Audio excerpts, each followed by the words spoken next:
ஐயனார் துணை சீரியல்ல சேரன் மற்றும் பாண்டியன் கேரக்டர்ல நடிச்சுக்கிட்டு வரக்கூடிய நடிகர்கள் முன்னா மற்றும் அருண் கார்த்தி ஒன்னா சேர்ந்து வேற லெவல்ல டான்ஸ் ஆடி இருக்கக்கூடிய இந்த ஒரு வீடியோ தான் இப்ப ஐயனார் துணை சீரியல் ஃபேன்ஸ் மத்தியில வைரல் ஆகிக்கிட்டு வருது.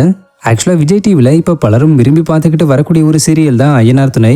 இந்த சீரியல்ல அண்ணன் தம்பிகளா இருக்கக்கூடிய சேரன், சோழன், பாண்டியன் மற்றும் பல்லவன் காம்போக்குனே இங்க ஒரு தனி ஃபேன் பேஸ் இருக்குன்னு தான் சொல்லணும். இப்படி இருக்கிற நிலையில ரீசெண்டா சிங்கப்பூர்ல நடந்த காமெடி கலாட்டான்ற ஒரு ஈவெண்ட்ல கலந்துகிட்ட ஆக்டர் முன்னாவும் அருண் கார்த்தியும் ஸ்டேஜ்ல ஏறி வேற லெவல்ல டான்ஸ் ஆடி இருக்காங்க. அப்ப அங்கிருந்த சிங்கப்பூர் மக்கள் இவங்களுடைய பர்ஃபார்மன்ஸை கண்டுகளிச்சது மட்டும் இல்லாம இப்ப இந்த வீடியோ ஐயனார் துணை சீரியல் ஃபேன்ஸ் பலராலையும் ரசிக்கப்பட்டு ஷேர் பண்ணப்பட்டுக்கிட்டு வருது. மேலும் இந்த ஈவெண்ட்ல இவங்க மட்டுமே கலந்துக்கல, விஜய் டிவி மற்றும் ஜீ தமிழ் சின்னத்திரை பிரபலங்களும் கலந்துக்கிட்டு ஆடி பாடி பர்ஃபார்ம் பண்ணிருக்காங்கன்றதும் குறிப்பிடத்தக்க விஷயம்.